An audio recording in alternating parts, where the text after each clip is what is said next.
All right, I got my brisket on.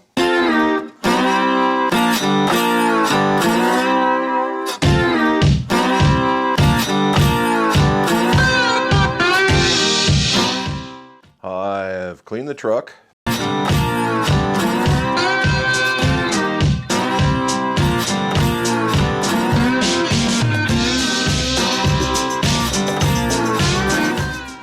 And I finished a few other golf club projects. Now, let's get back to some basics.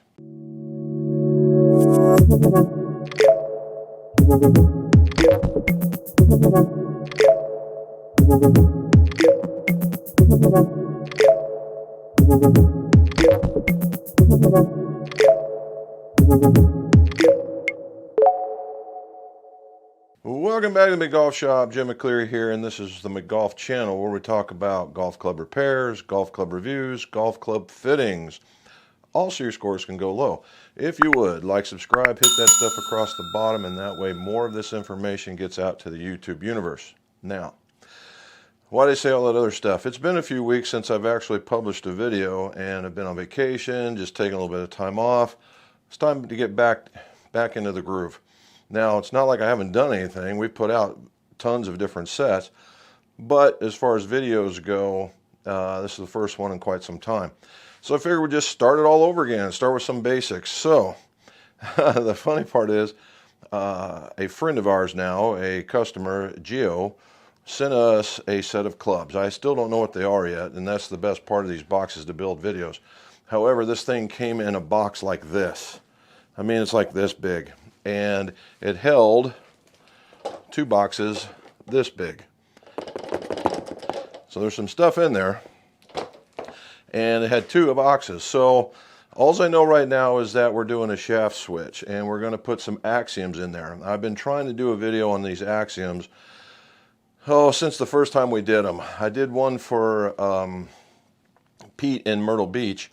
And I will say that the success rate with this thing has been outstanding. Pete ended up relinquishing them to his son, and they were axioms in some Srixon ZX5s. And apparently his son has got 2 aces with him so far. So not too bad. Pete was very, very happy with them for the 1 or 2 rounds he was able to shoot. But his son apparently is even happier still. So there's a testament to those particular clubs. Now, what are we going to do today? Well, we're going to take these clubs out. I'm going to take you step by step, right? This is going to be multiple videos. And this is my way of trying to get caught up. We're going to do multiple videos. We're going to be like, one is a check-in, one is a disassembly, one is what we're looking at when we do these things, and then the final one will be a finished product. It'll be that kind of thing. So, Volume 1, Golf Club Basics, boxes to build, whatever number that is up there. Let's get started. Alrighty, so we've taken the first box apart that had the axiom shafts in them, and we'll show you those here in a minute, and we'll talk about them because they are kind of a special kind of shaft. But what we're going to do now is open up this box with my Peter McKinnon wannabe tool, and here we go. There we go. Okay. The surprise inside, what I always like to see is, TaylorMade P790s. All right, P790s. All right, if you see those. All right, P790s are a hollow body club. We've got a 4. Ooh, we got red grips, and some dynamic 105s in the S club. We had a 4. We got a 5. So far, they're all together. I got a 6. What's this one? There's a 6. Oh, the other one was a 9. All right. Had a 6. And I got an 8. We're missing one in here. These are all the together clubs. These are Bettinardi grips. Huh. Okay. And still the P790s. And there should be a 7 in there somewhere. Oh, I hear it. And there's always a surprise inside, like a box of Cracker Jacks. Okay. Let's make sure there's nothing else in there. Nope. All right, off to the side that one goes. The other two surprises are a pitching wedge and a 7-iron, and they're both broken. So we just had another spot in the fix. So a couple of things. He wants them to be the length that they are now. He doesn't want any loft and lie changes, which makes it way easier on us. So what we're going to do is look at condition. Now, number one, the 7 and the pitching wedge obviously need a little bit of help. But this, by showing you on this is what's really going to help us, okay?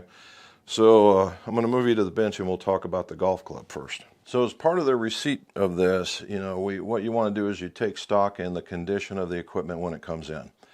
And that is to even take a picture or two if you want. And what that does is give you a record as a person that's going to be doing this quite a bit, just a record of showing, hey, this is what you sent me in case there becomes an issue to that. Now, so far I've never had that, but you never know about such things, particularly if the clubs are really bad, and those end up in my worst repair categories. So the first thing we're going to do is we're going to just take the heads and we're going to pop them off the shafts. And in this particular instance, it's going to be quite easy because it's a steel shaft. Now, if it was a graphite shaft, I would be using my shaft puller here. And when you use a shaft puller, there's screw types, there's pull types, and there's hydraulic types. And there's actually a spring type. This one is a hydraulic type with a spring on it. So it's kind of the best of two worlds. Now, this thing's not made anymore. And it was called the Python. And this is like the number one in production after the very first one was done, so number 2. But there are other hydraulic pullers in there that are actually mounted vertically so that they can be held on by a vise. So it's a very room space saving thing that you can get out there. It used to be on eBay. I believe maybe Billy Bob's even sells them. I would take a look at that. If you're looking at something a little bit more substantial, Golf Mechanics and Golf Works and Mitchell all sell various types of the screw types, which you know, if you want to really control the amount that you're pulling and you're pushing, the screw type would be there. The hydraulic is just, you know, force, and it makes it move, and it's very fast. The lever type, which Golf Works has, and it's a very big model, but it tends to work. You can lean your body weight into it without using having joint issues, I suppose. And then you have another screw type which was very popular on the Vans they're called Golf Instruments, but they're not around anymore that I'm aware of. And there's a redo of it from Golf Mechanics that uses the reverse thrust, and it's real easy to use. They use a crank. Very nice stuff. So it all depends on the speed, the volume, and the feel that you want when pulling a shaft. Okay, that's what that would be for. Now, could I put the steel shaft in here and do it and save a little bit of time and effort, on the grip? Yeah, I could. And I would suggest that if you don't feel that you can get the grip, if you don't have the hand strength for that, then yeah, go ahead and use that. Or put it in a vise if you don't plan on using the shaft again, put it in a vise. Or a speed clamp if you do. So there's plenty of thoughts right there. Okay, because I'm going to be working with some heat, and I'm a lefty, I'm going to use the glove on this one. And what we're going to do is we're going to heat the head up for about a minute. We're going to go in 30-second intervals in different areas, and we're going to try and pull the thing clean off.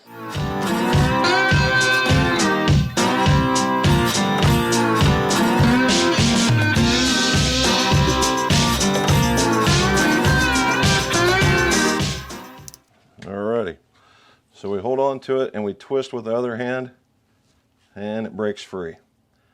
And there you go. Put that to the side. Now inevitably this stuff is going to have a whole bunch of goo in it, and in this one I see a blue is probably a shaft tip piece for some vibration reduction.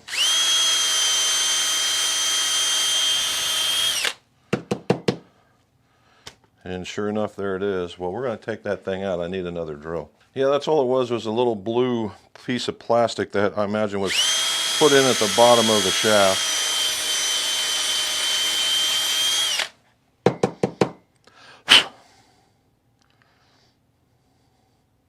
Okay, so what am I looking at when I'm looking down into here? I'm looking to see if there's any, so the inside of the hosel is smooth. And what I'm looking for is something that's not smooth, or a rough patch, which means I didn't get all the epoxy that was in there. And when I see that it's very smooth, then I'm done.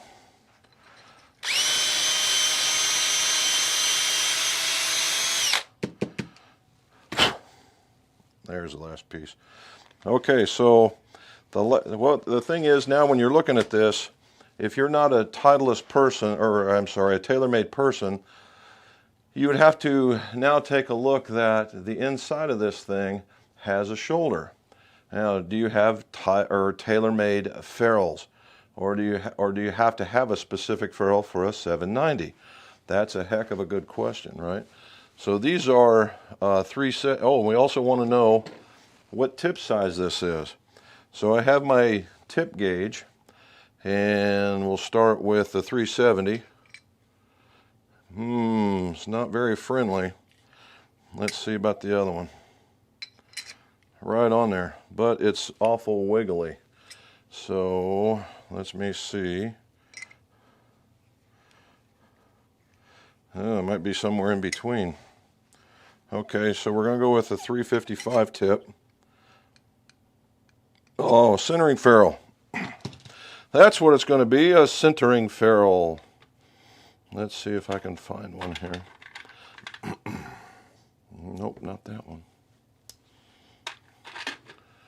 Let's try this one.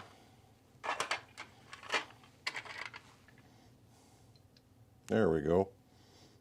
Okay.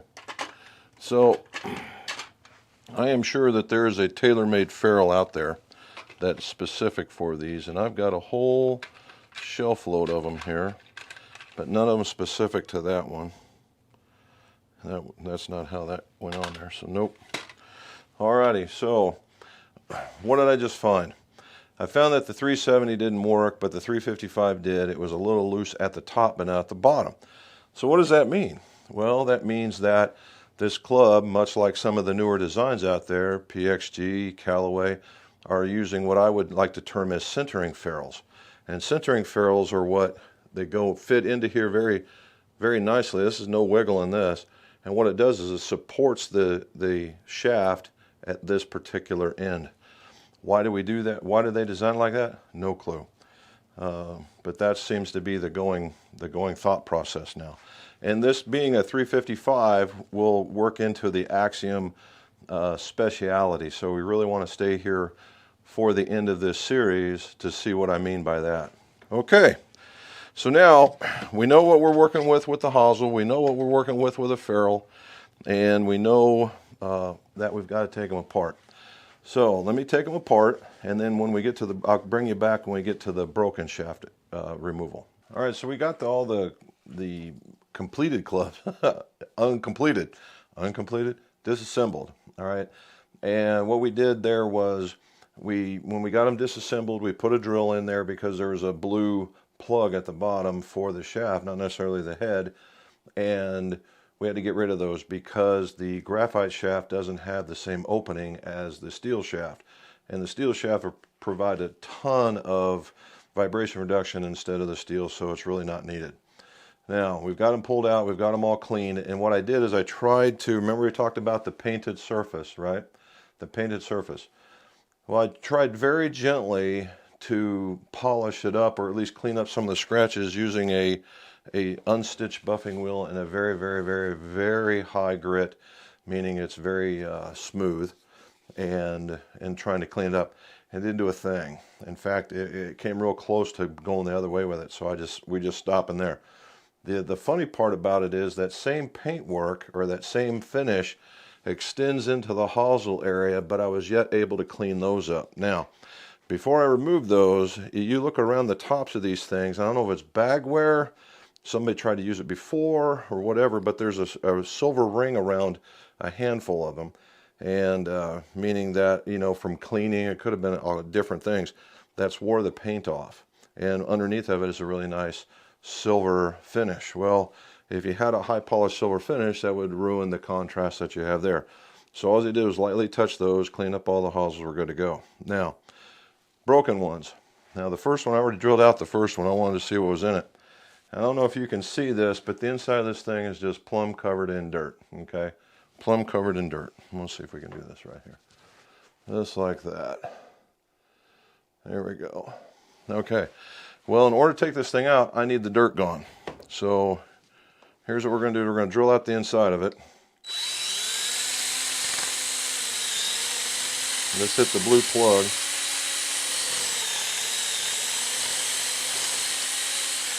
There, all that stuff came out.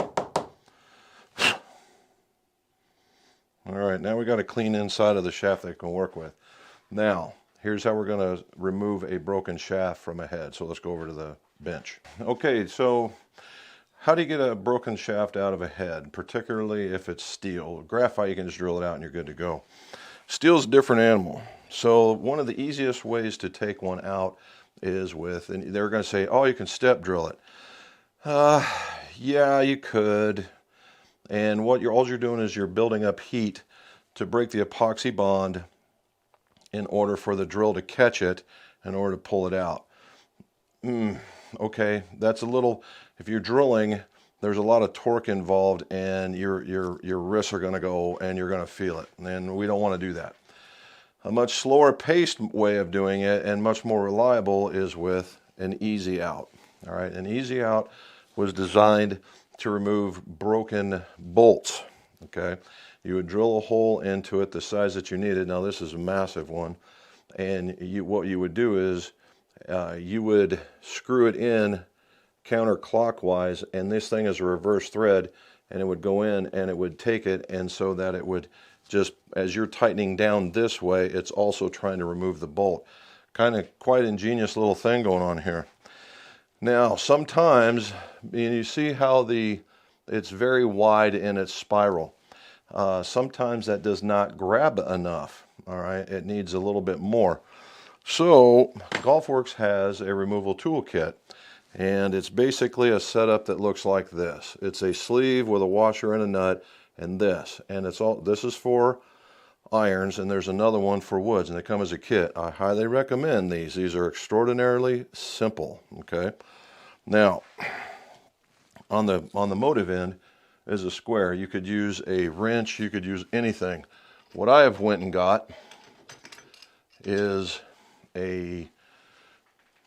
basically a tool that will allow me to grab this thing. So what I do is I go like that, so that it's held in there like that, and then I'm able to use my whole hand in order to get into it. Now, why do I like this one better? Well, because if you can see it, it has a truckload of teeth. That means more grabbing. All right, and that's the reason why I like this one. So, we're going to put the glove back on because I'm going to get this one hot. This one I don't mind using a truckload of heat on. In fact, I would suggest it. And what you're going to, if we're lucky, what you'll hear is a popping sound. When you hear that popping sound, you know that the glue has basically given up the ghost. And that's what we're going for. We're going to go for a little bit longer. So instead of that 1 minute, I might go for 2, all right, in order to make this happen. So let's see what we can get out of here. Now, if you can see, there's a blue tip here. That's the hottest point of this flame, and that's what we want to use. People try to get in here. It's just a waste of time because you just let the heat go by. So stay out there and let's see where we can get to.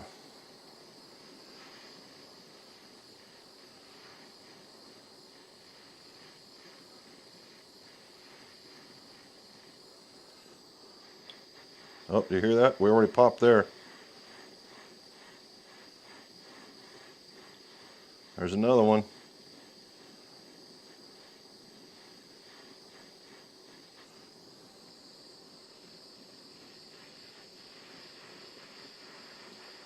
There's another one. Hear it? You see all that bubbling? That's the ferrule that was left in there. And we've got it plenty hot. There it is. It tried to catch fire. Alrighty. So we try and put this guy in there. And it just goes in there ever so slightly. and it grabs it, and then the trick is to pull it out. And oh, there we go. We want to use the washer as our friend, and there we go. So while this is still warm, I'm going to clean it up and we'll try the other one. So give me just a moment. All right, we got that out, but the ferrule piece wants to stay with us, and we don't like the ferrule piece, so off it's got to go. And doing this right hand is a bit of a trick.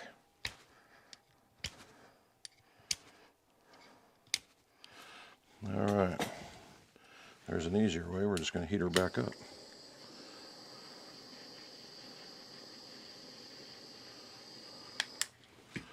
All right.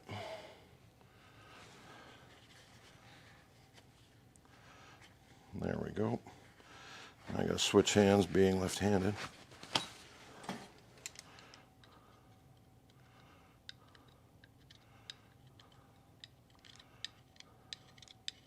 There we go. It's all gone now.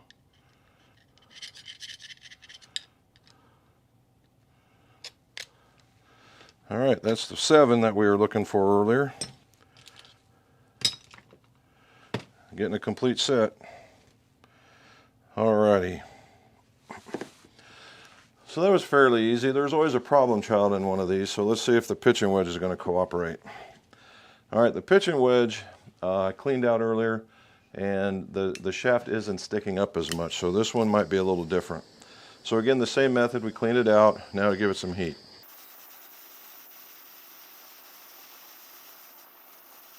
Not hearing that pop yet.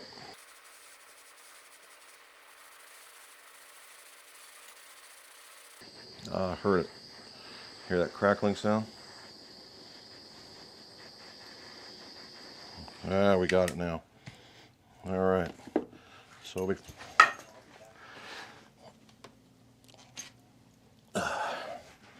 before we get started,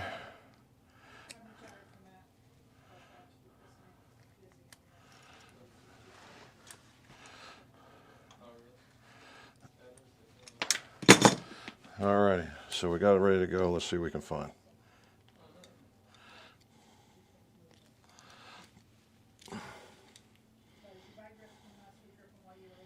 And there it is.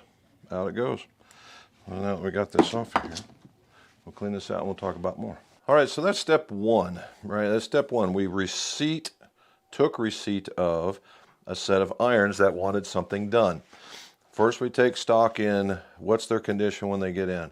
Number 2, what is it that they want to get done to make sure we have pieces, parts available for that. Then 3, we have to get into the disassembly portion of it, since we're doing for this particular job, a shaft switch. Okay. Now in the next one, we're going to talk about all the things that go into the assembly part of it. But this one was just getting it ready for the assembly. So we were setting ourselves up for a successful build. That's step 1. That's probably the best way to do it. So setting yourself up for a successful build, which is taking stock, taking it apart the right way, and we talked about removing a broken shaft. That was pretty cool. It's actually not as hard as it looks. Particularly, TaylorMade's glue is not nearly as binding as some of the others, but it's good that it came out. We've got everything cleaned up. I've cleaned out all the grooves, and I actually did talk to Geo, and that pitching wedge is actually part of the set that they hit a truckload of pitching wedges. So okay, makes sense. So hopefully you learned a little bit of something about what the beginnings of golf club basics, right? Golf club basics. And we really did talk about something about what to look for, hosel sizes, the reason why we need to do that, and we did some golf club repair and disassembly. Now, join us on the next one when we start putting them together. So as usual, if you got any questions or comments, put them in the show notes below. And as usual, let's see your scores. Go low.